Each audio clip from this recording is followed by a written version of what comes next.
Bharatiya Janata party की तरफ से लोकसभा की 51 सीटों पर उम्मीदवारों की घोषणा कर दी गई। आपको बता दें लगभग 21 से 24 सीटें ऐसी बची हैं जिन पर अभी तक घोषणा नहीं हुई है। उनके उम्मीदवारों पर संकट लटकता हुआ दिखाई दे रहा है। माना जा रहा है कि पूर्व नियोजित सीटें थीं जिन पर कोई विवाद नहीं था, उनको अभी से ही घोषित कर दिया गया है। अब आने वाली सीटों पर फेरबदल अधिकतम होने की संभावना बनी हुई है। ऐसे में अगर बात की जाए बरेली लोकसभा सीट की, तो यहाँ से सांसद संतोष गंगवार का आखिर अब क्या होगा, ये बड़ा सवाल खड़ा होता है। लगातार कई बार सांसद रहे सांसद संतोष गंगवार का एक अच्छा राजनीतिक करियर है और भारतीय जनता पार्टी में एक अहम ओहदा भी है।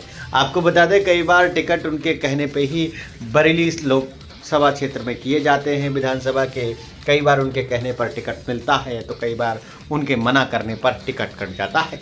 ऐसे में अब उनका ही टिकट अधर में लटकता हुआ नजर आ रहा है, क्योंकि माना जा रहा था कि अगर टिकट इतना साफ था तो पहली लिस्ट में क्यों नहीं आया।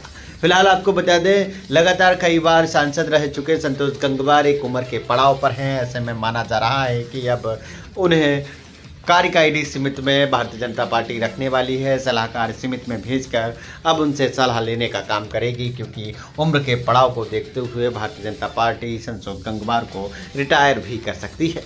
फिलहाल अभी दूसरी लिस्ट आनी बाकी है। ऐसे में कई सांसदों के जो करियर हैं वो अधर में लटकते नजर आ रहे हैं। साफ तौर पर बरेली लोकसभा की भी जमकर चर्चा हो रही है, क्योंकि बरेली में आखिर क्या होगा, कब संतोष गंगवार के नाम का ऐलान होगा या नहीं होगा, यह अपने आप में सबसे बड़ा सवाल खड़ा होता है। क्योंकि बरेली, पीलीभीत, शाहजहांपुर, मुरादाबाद या बदायूं की बात की जाए तो यहाँ पर एक संतोष गंगवार जो नाम है बेहद बड़ा नाम है और कई राजनेताओं को इनके यहाँ से ही कहा जाए तो फलने फूलने का अवसर मिला था। ऐसे में जब उनकी बात आती है तो साफ तौर पर यह सुनना दिलचस्प होगा, अगर संतोष नहीं तो कौन।